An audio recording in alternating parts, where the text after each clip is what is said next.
الحمدللہ والصلاة والسلام علی رسول اللہ۔ جلد کی تازگی کے لیے ڈرما رولر استعمال کرنے کا حکم۔ سوال کیا گیا ہے ڈرما رولر استعمال کرنے کا کیا حکم ہے؟ اسے استعمال کرنے کے بعد قدرتی یا مصنوعی کریمیں لگائی جاتی ہیں۔ واضح رہے کہ اسے استعمال کرنے کے بعد کولجن جیسی کریم استعمال نہیں کریں گے جن سے جلد پھول جاتی ہے، اور ایسی بھی کریم استعمال نہیں کی جائے گی جس سے جلد میں پانی جمع ہو جاتا ہے اور جلد پھول جاتی ہے۔ ان چیزوں کو مد نظر رکھتے ہوئے کیا ڈرما رولر استعمال کرنا جائز ہے؟ الجواب بعون اللہ سبحانہ وتعالی۔ اول، ڈرما رولر۔ ڈرما رولر چھوٹا سا آلہ ہے جو کہ شیونگ مشین جیسا ہوتا ہے۔ ممکن ہے سائز میں تھوڑا چھوٹا یا بڑا ہو۔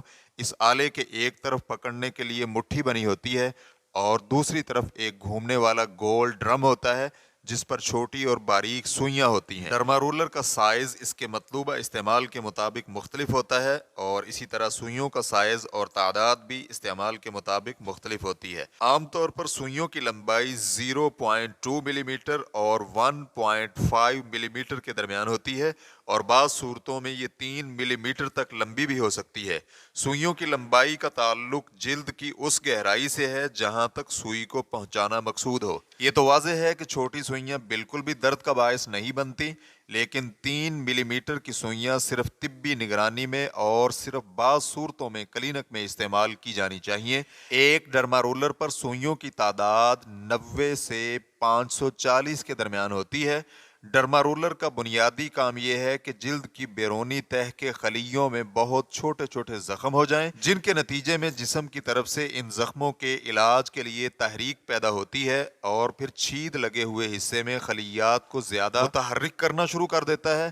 جب خلیے متحرک ہوتے ہیں تو وہ مفید پرورش بخش پروٹین تیار کرنا شروع کر دیتے ہیں جو خلیوں کو مزید بڑھنے اور پھیلنے میں مدد دیتے ہیں، اور پھر جلد ڈھیلی ڈھالی کی بجائے چست اور تازہ ہو جاتی ہے۔ جلد کی صفائی کے لیے ڈرما رولر استعمال کرنے کا حکم۔ اس آلے کو جلد کی صفائی کے لیے استعمال کرنے میں بھی کوئی حرج نہیں ہے، بشرطے کہ اس کا کوئی نقصان نہ ہو۔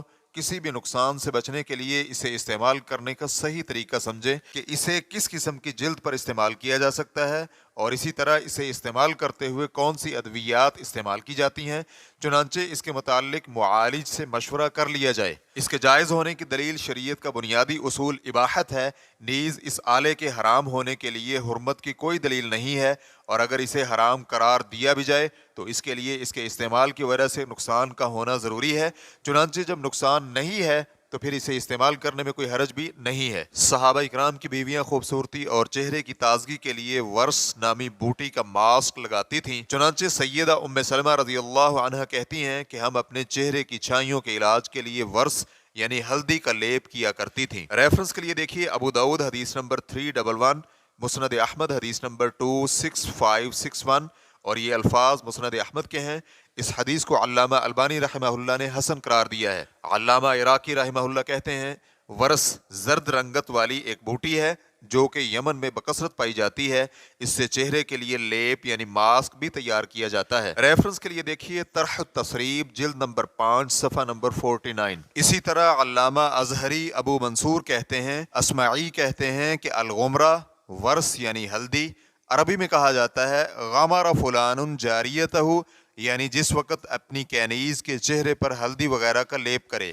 لیس کہتے ہیں غمرہ یعنی اپٹن جیسا ایسا امیزہ جس سے جلد میں نکھار آ جاتا ہے، جس سے دلہن کا لیپ کیا جاتا ہے۔ ابو سعید کہتے ہیں کہ اس غمرہ نامی اپٹن میں دودھ اور کھجور کا استعمال کیا جاتا ہے، اور پھر لڑکی کے چہرے اور ہاتھوں پر اس کا لیپ کیا جاتا ہے جس سے جلد میں تازگی آ جاتی ہے۔ ریفرنس کے لیے دیکھیے تہذیب اللغہ جلد نمبر 8 صفحہ نمبر 128۔ ابن الجوزی رحمہ اللہ کہتے ہیں چھائیوں کو دور کرنے والی ادویات اور خامد کے لیے چہرے کو خوبصورت بنانے والی دوائیوں کے بارے میں مجھے کوئی حرج محسوس نہیں ہوتا، انہیں استعمال کیا جا سکتا ہے۔ ریفرنس کے لیے دیکھیے احکام النساء صفحہ نمبر 160۔ واللہ تعالی اعلم۔ اسلام QA ریکارڈنگز مؤسسۃ الشیخ محمد صالح المنجد، المملکۃ العربیۃ السعودیہ، فتویٰ نمبر 323723۔ والسلام علیکم ورحمۃ اللہ وبرکاتہ۔